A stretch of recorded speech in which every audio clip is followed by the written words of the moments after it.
each other. And for those of you who are online, we are all identified, so we will not go around the room and introduce ourselves. We will go right straight to the agenda. And first, we have the minutes from the December 18 Legislative Council meeting. Representative Danny Short, motion approved. I have a motion. Do I have a second? Second. Okay, should we, you know what, we probably should have done a roll call first, right, Pete? Yeah. Yes. This Yeah. could be the roll call. Mark, could you please call the roll? Will this be the roll call on the motion or attendance? Let's start with the roll call on the attendance, and we'll Okay, call the roll on go ahead and do that. roll call on attendance. Representative Dukes, Present. Representative Hocker. I'm sorry, Senator Hocker. Present. I've been both. It works. Senator Lockman, Here. Representative Longhurst, Present. Representative Mitchell, Present. Senator Pettyjohn, Present. Mr. Speaker, Present. Mr. Pro Tem, Present. Representative Short, Present. Senator Townsend. Senator Townsend absent. Mr. Pro Tem, the roll call reveals 9 present, 1 absent. Hey, thank you. A quorum being present, the council will come to order. Now, Mr. Speaker, do you have a motion? Motion to approve the minutes from the previous meeting. Okay, I have a motion. Do I have a second? We'll second. And a second from Senator Pettyjohn. Mr. Catrona, will you please call the roll on the motion? Yes. Representative Dukes, Yes. Senator Hocker, Yes. Senator Lockman, Yes. Representative Longhurst, Yes. Representative Dukes, Yes. Senator Pettyjohn, Yes. Mr. Speaker, Yes. Mr. Pro Tem, Yes. Representative Short, Yes. Senator Townsend absent. Mr. Pro Tem, the roll call reveals 9 yes, 1 absent. Question on the motion. I was not called during the roll. Called Dukes twice, I think. Oh, I answered twice, but I thought, Yeah. I was hoping maybe I got 2 votes this time. Representative Mitchell, my apologies. Representative Mitchell, how do you vote? Yes. Representative Mitchell, yes. Mr. Pro Tem, the roll call reveals 9 yes. And Representative Dukes had 2 half votes on that, so the motion carried. I think Mark was just trying to make me feel good for messing up the very first part. Just appreciate your patience with me as a new person to this procedure. Next, we have the Legislative Council report. Mark Catrona, the floor is yours. Thank you very much. I wanted to begin by thanking the division team for their tremendous efforts in support of the General Assembly's shift to an all-virtual format in the midst of the pandemic. You're seeing an increase in callers looking for help from their state government and working hard to get those answers, the answers you can, and just being an ear when you can't. You're working with increasingly strained executive branch employees, yet still getting the answers you need for our legislators, staff, and the public. Exploring novel legal and policy concepts brought to the forefront by this pandemic and providing advice. Reviewing more regulations each month, especially more emergency regulations to ensure the executive branch can respond to this pandemic. You're drafting at a breakneck pace to both help legislators reintroduce policy ideas from last session and work on new ideas for this session. You're staffing joint committees and task forces remotely. You're working to keep the division supplied with printed documents and supplies to work from home. And you're trying to keep legislators and staff healthy and safe in Legislative Hall. In the midst of a pandemic that daily tests you personally and professionally, you have never wavered in your willingness to provide the excellent service the division is known for. And I'm so proud to work with each of you. Typically, I report on the happenings in the division, but I would be remiss if I didn't pause to thank our executive branch partners, Capitol Police, Facilities Management, DTI. You've been keeping the General Assembly secure, clean, and operating virtually. This last year. And we couldn't have done it without you. And I wanted to thank you here in my time. And I would be really remiss if I didn't mention the hard work the legislative staff outside the division has done over the last month to run the General Assembly virtually. Sarah Wooten, Alexis Scaletti, Taylor Hawk, Valerie McCartan, Caitlin DeColo, countless others. You're working nonstop to make sure committee meetings run smoothly. The division staff have all commented to me on how great these virtual meetings are working. I know that's because of your tireless efforts, which should not go unnoticed. Secretary of the Senate, Chief Clerk, your teams on the legislative side, legislative process side of this, you've made the virtual floor sessions look even better than they do in person. It's great work. Ruth Ann, Deanna, Jesse, Dave, and Sean, you and your staff have kept the lines of communication open, continue to provide feedback to improve the virtual meeting process and information to make the work we all do easier. Thank you. Jen and Angel, you've organized all of the IT resources to stand up these virtual meetings, including the new live streaming system, and even pitched in to teach others the ropes of Zoom and troubleshoot issues. Thank you. We certainly have more session to go before June 30th, but the legislative staff and our executive branch partners are working hard to make our virtual session a successful one. As I gathered my thoughts for today, I was reminded of something someone said recently to me. Whether you're a House, Senate, Controller General, or Division of Research employee, we're all one big family working together to meet the needs of our neighbors and improve the lives of Delawareans. There's a lot more work to do, but working together will get it done. That's my report. Thank you very much for the time. Representative Longhurst. I just want to say that, Mark, you did an excellent job in that review, and thanking everybody. I'm like, that was probably the best one you've ever done. I want to echo your thanks to each and every one who you mentioned, but add one person. I want to add Mark Catrona to our thanks for your work throughout this process, your attention to the detail on even things that some people might not notice, like the resolutions you prepared for our organizing and the rules and all of that stuff is it's what allows us to function. And I very much appreciate your work. You have been responsive at pretty much any hour of the day, and that means a whole lot to me, and I'm sure the speaker would agree with that. Definitely. Any questions for Mark? Beyond that, then next on the agenda, we have the Controller General report. Ruth Ann Jones, the floor is yours. Thank you, Senator. Hello, everyone. I just want to echo Mark's sentiments. Huge thank you to him and his staff for all of my frantic calls to him nights and weekends, needing some advice as I'm navigating this new role. But also thank you to Sarah Wooten and all of the others who have sent me guidance along the way and said, hey, we're doing things this way. This might be helpful for you. It's been huge. And I feel very, very supported by all of the staff and legislative hall. So thank you.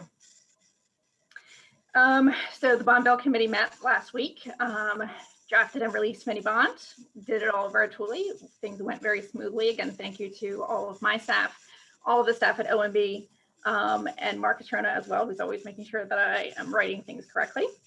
Mr. Bert Scaletti, who was on the call, will be joining us on Monday, his first day as Deputy Controller. So we're very excited to get him over here and have him hit the ground running. Then we also plan to post the additional analyst vacancy very soon so that we can get that fully staffed so that our office will be in full staff gear. The governor's budget will be released tomorrow. We will be in the office furiously combing through so that we can all be prepped for JFC, which will begin on Tuesday. So JFC hearings, which are planning to start on Tuesday, they are all scheduled virtually. So all members of the public and all agency presenters will be in virtual locations. The Zoom links are all posted. Everyone must register to participate, and these meetings will also be live streamed. There is a huge amount of volume of public interest and agency staff interest typically in these hearings. And so the live stream will allow everyone to watch if they so choose to do so. the Joint Finance Committee chairs have asked members to come into the House chamber and log in from there. So they will be spread apart throughout the chamber. Everyone will be logging in from their laptops with headphones to try to reduce the audio feedback issues that may occur. All of my staff will be in their offices. So we are trying to minimize the amount of people who will be in and out of the chamber. It will just be, again, the 12 members of the committee, myself, Director of OMB, Saran Cade, and then IT staff who will be there. So there was, 15 to 17 people in and out of the chamber, again, spread apart.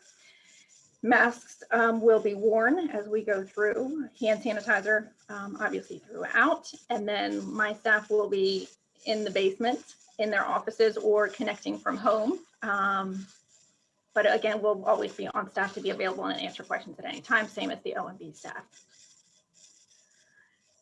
And that, I believe, is all I have to report. I'd be happy to answer any questions. So Ruth Ann, I actually have a couple questions around the format. You said the chairs have asked people to be there in person of the committee members. Is that what you said? That's correct. Yes. I have a little bit of heartburn about that. If people are in one room, even though they're socially distanced for 5 to 7 hours a day, especially with some of the new mutation strains that appear to be more contagious, that I don't know is something that we should necessarily be encouraging. I don't know what your practice is, but I do know that the 3 people I have who are in Legislative Hall on a regular basis, Ryan Dunphy, the secretary, Ray Lewis, the assistant secretary, and Jessica Davis, who does our tributes, they are tested weekly. It's free. I think they do the home test, which anybody could get, but there's also a testing location not far. The more people who are there, the more potential exposure to our Capitol Police, not to mention the exposure to each and every one. And should there be an outbreak there, it would likely mean everybody who's in the process needs to quarantine, and they'd be going from home anyway. Is there, can you share your thoughts on that, please? Are you tested regularly? I personally, yes, I get tested every week. Again, all of my staff has been working from home, so we haven't really had to address the issue up until now, but all of my staff plans to be tested weekly as well. Yeah, we're talking 12 legislators. You, probably Bert, I guess, would be there, and OMB would probably have Saran and maybe at least one other person. I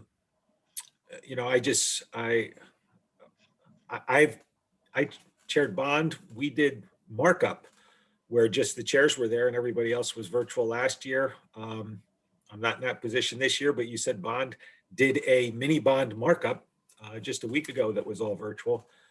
I think we should at least allow the members an option and strongly encourage those who opt to go to Leg Hall to exercise extra caution by at least getting tested until such time as they're vaccinated, maybe. And some of us are vaccinated, at least the first shot. And hopefully we would have, like, Ryan would send me his test results. And I told him, look, I'm going to trust you. You don't have to send them to me, but please keep getting tested. I don't know, Mr. Speaker, do you have any comments on this? Well, I'm a proponent of having at least the committee in the building. I don't care if they sit in their offices, if they want to Zoom from their office because they don't want to be around everybody else. There's a lot of material that is given to these members on several times a day, and it changes as soon as somebody makes a decision. Things change and I want them updated. But I don't have a problem if they want to. Some of them want to Zoom in from home, they can do it. It's going to cause more work for Ruth Ann. She's going to have to email them every time things get changed, and they're going to have to take care of themselves and printing it out and having copies of it and everything like that. But they're being asked to be here. If they don't want to be here, they can do it by home or do it virtually by home. Their own virtual session in here anyway, so They can actually do it from their offices, which would be a step towards more safety if that's a concern for them. And that way they could still get the material that the Controller General and her staff so give to each of them all during the course of a day. I don't have a problem with the testing. I do know that a couple of members, at least one of the members from our side has been vaccinated. So I'm aware of that one. Not sure if anybody else has. Val, do you know? Larry? Yeah, I don't think anybody has it, but is there a way for the people that do come in to get the instant testing? Can we set that up? Because even if you get tested a week ago, it doesn't mean you can't contract it like within that 7-day period.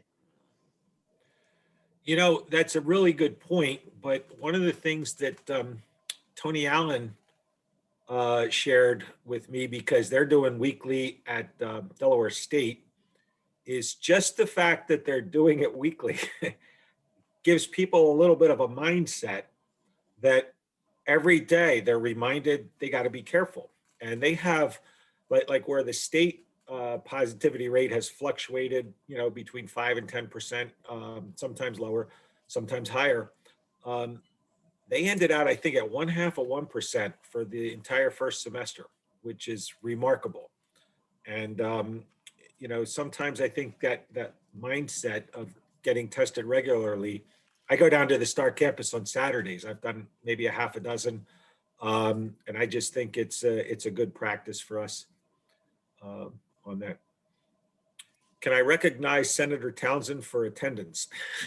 Sure, yes, appreciate it. I'm officially marked present as of the middle of the Mark Catrona Praise Fest, which was also good.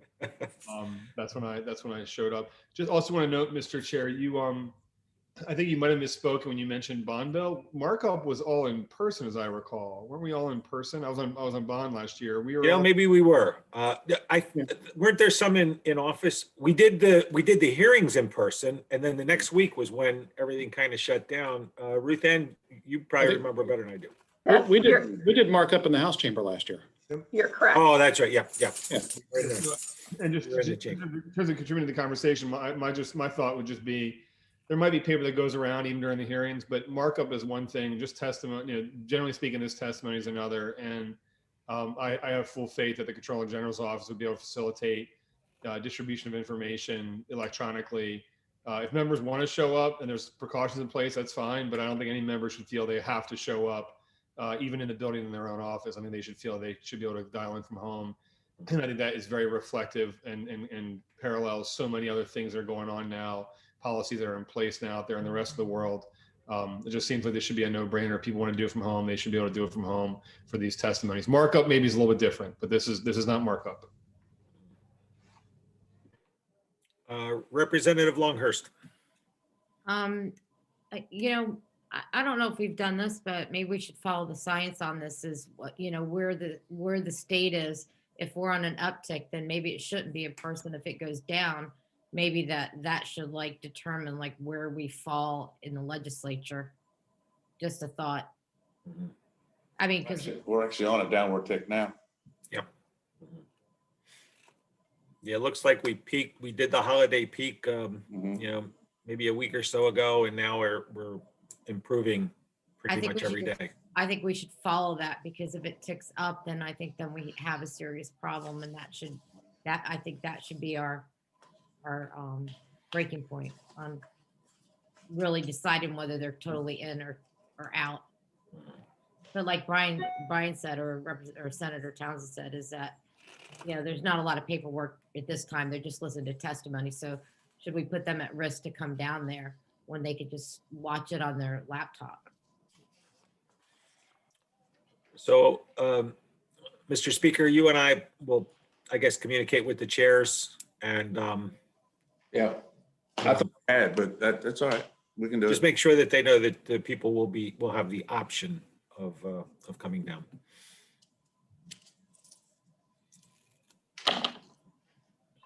So, any other questions for Ruth Ann? Sorry, real quick, Mr. Chair, I guess I apologize. I'm sure this is standard practice, but with regard to the GRB coming out this week, I guess what isn't standard practice is Ruth Ann is now the Controller General, so I would certainly welcome the chance to hear from her, you know, under her office, any quick thoughts you have about what, what this week would look like, or what we should expect to see. I don't know whether that, I don't know whether that's really appropriate at this time. I mean, there's other people watching. They hear her say, well, I think this is going to happen. It doesn't happen. It puts her credibility at risk. And I don't think we should try to predict what the governor's going to say. I don't have any idea. Sure, my apologies. It wasn't so much with regards to that kind of prediction. It was with regards to the policy or protocols in place in the office. If even that question is not appropriate for this forum, my apologies. I withdraw it. No, I just didn't think, it sounded to me like you were asking her to kind of say what she thought was going to happen with the budget. And No. Certainly, I think we all understand that the budget comes out and the JSC needs to do its work. But I think with regard to, you're in, can't remember how many days it's been or weeks it's been since you're not Controller General, but like obviously we're on the eve of the GRB coming out, so I didn't think it was inappropriate to note that and to invite any input you might have, and maybe it's none. To Pete's point, for a variety of reasons, it could be none. But I could also see it perhaps being some kind of protocol or policy, or hey, legislators, keep an eye on your inboxes, or anything else that you as Controller General might want to say in the context of this being a week where the GRB comes out and then JFC obviously turning to its work.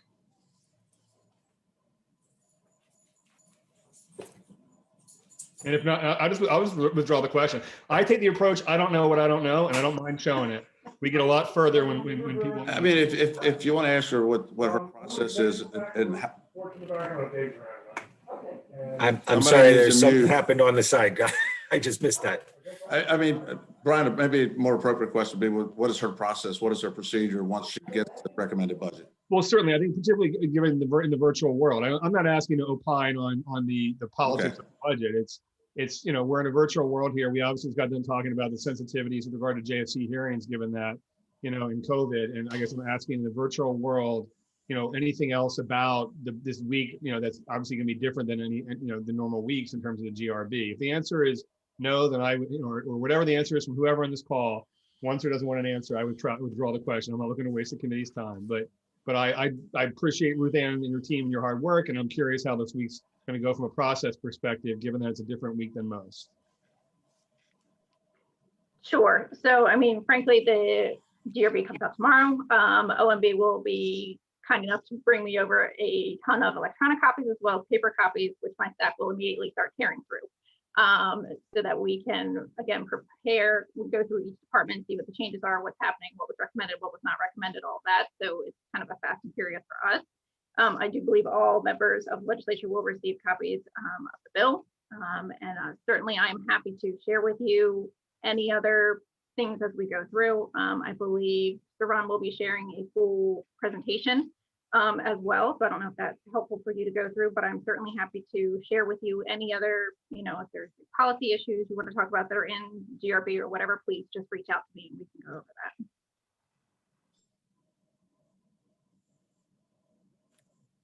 Okay, if there's no further questions, thank you very much, Ruth Ann, for your report.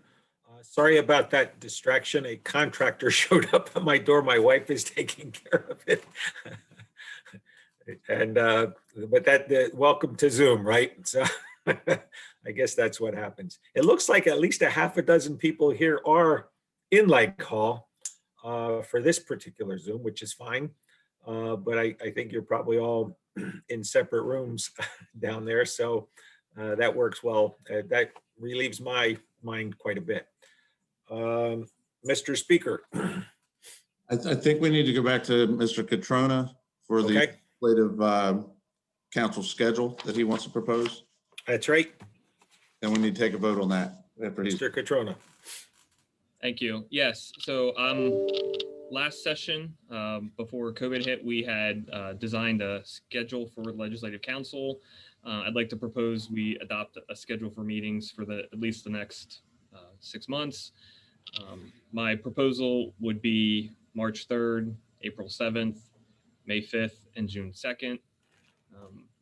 I picked these dates because their dates were not in session, with my theory being that this would reduce conflicts with busy schedules, allow us time to discuss issues on the council agenda without the looming threat of a floor session you have to get to or something like that.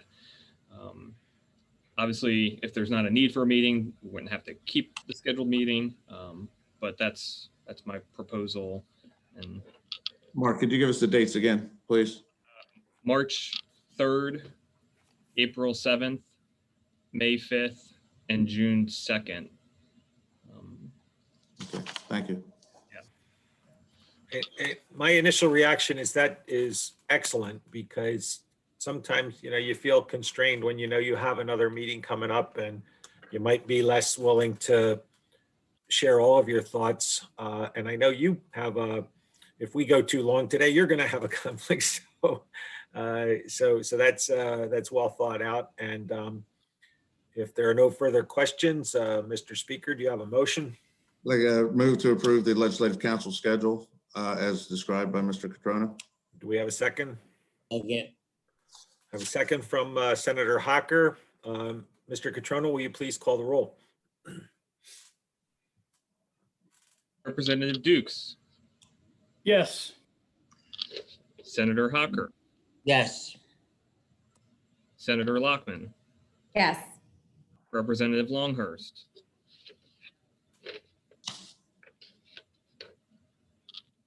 Representative Longhurst, You're mute. Sorry, yes. Representative Longhurst, yes. Representative Mitchell, Yes. Senator Pettyjohn, Yes. Mr. Speaker, Yes. Mr. Pro Tem, Yes. Representative Short, Yes. Senator Townsend. Yes. Mr. Pro Tem, the roll call reveals 10 yes. Motion carried. Thank you. Mr. Chairman, I have a motion.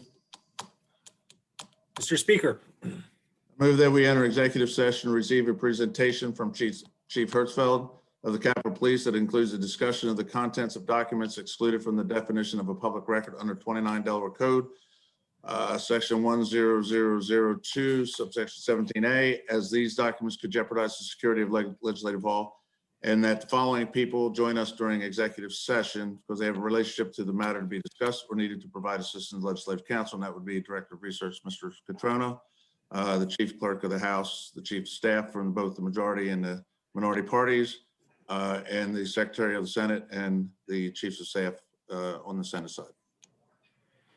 I'll second.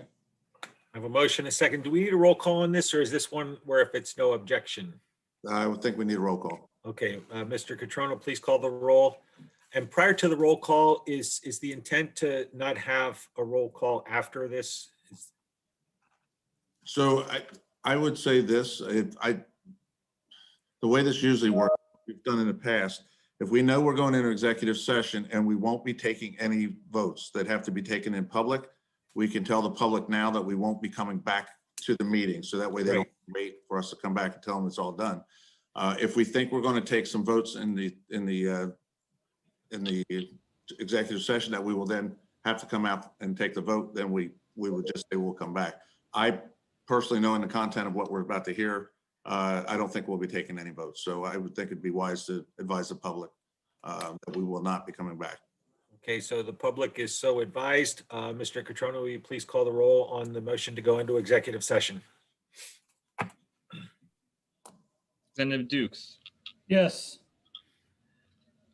Senator Hocker, Yes. Senator Lockman, Yes. Representative Longhurst, Yes. Representative Mitchell, Yes. Senator Pettyjohn, Yes. Representative Schwarzkopf, Yes. Senator Sokola, Yes. Representative Short, Yes. Senator Townsend. Yes. The roll call reveals 10 yes. Okay, motion carried. I guess we wait for Chase's directive as to when we are clear.